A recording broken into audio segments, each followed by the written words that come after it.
Bien le bonjour. Donc, on me demande des fois, David, comment est-ce que je pourrais faire, non, pour faire une mise en situation. Donc, par exemple, j'aimerais exposer un énoncé, une mise en situation quelconque, une simulation, un exemple, etc. Et par la suite, poser plusieurs questions dans mon test pour ensuite passer peut-être à un autre énoncé, une autre mise en situation, etc. Donc, en fait, dans Moodle, le principe est relativement simple, bien que pas forcément évident. Alors, lorsqu'on décide de faire ainsi, alors on va tout simplement dans la modification du test, bien sûr, et par la suite, donc, on ajoute en premier une question. La question sera tout simplement une description. Pardon. Donc, en premier, donc, on ajoute notre description et c'est ici, donc, qu'on va pouvoir faire l'énoncé, c'est-à-dire la mise en situation. Une fois la mise en situation rédigée, alors là, ensuite de ça, on peut s'amuser. Si amusement il y a, bien sûr, pour vous. Alors, donc, on a notre énoncé et par la suite, on pourra évidemment créer toutes les questions qu'on voudra. Alors, il pourra y avoir des questions à développement, questions à réponse courte, ainsi que des questions à choix multiples. En fait, à choix de réponse ou à choix multiples. Donc, bref, alors on pourrait donc ajouter une question encore une fois, et là, cette fois-ci, choix multiple ou choix unique à travers divers choix. Donc, on ferait exemple 1, et par la suite, donc, bla bla bla bla bla bla, et on peut ensuite de ça dire est-ce qu'on veut mélanger les réponses, évidemment, est-ce qu'on veut justement que ça soit un choix unique ou un choix multiple. Donc, voilà, et par la suite, donc, évidemment, on fait le traditionnel, la traditionnelle distribution des choix en ciblant évidemment une des réponses comme étant le choix, la bonne réponse. Et par la suite, voilà, c'est fait.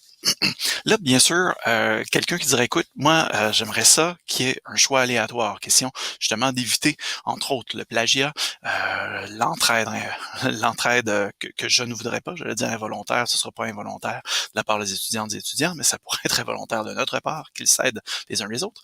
Donc, on peut évidemment ici jouer avec le tout en bâtissant une banque de questions. Alors là, cette fois-ci, il s'agirait vraiment d'aller dans notre banque de questions, juste ici, et donc là, de créer une catégorie.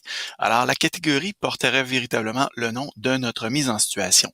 Alors, euh, quelle que soit la discipline, que ce soit en discipline en économique, en soins infirmiers, en histoire, en technique policière, etc.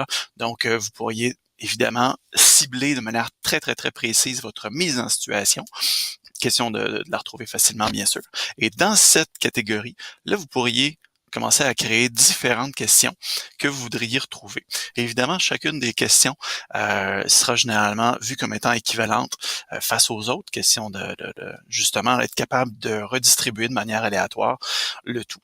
Mais donc, de cette manière-là, on serait capable, évidemment, de dire tout simplement, on vient ajouter une question de la banque de questions ou tout simplement une question aléatoire en ciblant une banque de questions. Alors là, dans ce cas-là, ce serait vraiment un choix fixe, alors qu'une question aléatoire permettrait donc à Moodle d'aller piger dans la dite catégorie qu'on a préalablement créée, de sorte que Moodle pourrait, de cette manière-là, redistribuer des questions de manière aléatoire et faire donc une mise en situation différente d'une personne, d'un étudiant à un autre étudiant. Alors, de cette manière-là, on pourrait donc, en d'autres mots, cibler certaines questions qui seraient fixes pour tout le monde, ainsi que des questions qui seraient aléatoires d'une personne à l'autre. De cette manière-là, on se retrouverait avec une mise en situation qui pourrait être unique d'un étudiant à l'autre. Toujours évidemment vous rappeler toute l'importance de faire des sauts de page d'une d'une mise en situation à l'autre, pardon. De cette manière-là, évidemment, on vient protéger également la sécurité informatique de nos mises en situation, question que l'étudiant puisse passer d'une mise en situation à l'autre et donc sauvegarder les réponses préalablement rentrées. Parce que si évidemment on met plusieurs mises en situation les unes suite aux autres sur la même page d'examen et que il y a une coupure Wi-Fi, il y a une coupure Internet, etc. Si la personne habite dans un coin un petit peu plus reculé. Donc, évidemment, on va perdre l'ensemble du contenu de cette page-là en action.